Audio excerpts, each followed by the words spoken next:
کہتے ہیں کہ خیبر پختونخوا کی حکومت پر آج بھی مراد سعید کا کنٹرول ہے اور ان کے تعلقات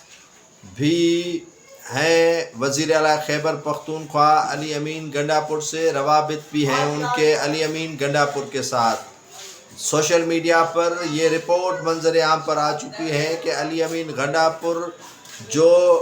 ڈکٹیشن لیتے ہیں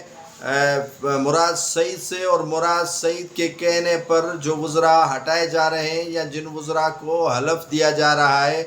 وہ سب کچھ مراد سعید کے کہنے پر ہی چلایا جا رہا ہے۔ اور مراد سعید پاکستان میں ان دنوں مختلف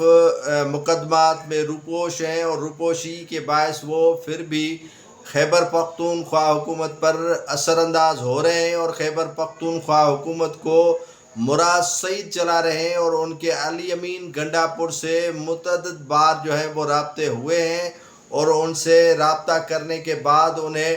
ڈکٹیٹ کیا جا رہا ہے کہ ان وزراء کو ہٹایا جائے، ان وزراء کو جو ہے وہ کابینہ میں شامل کیا جائے۔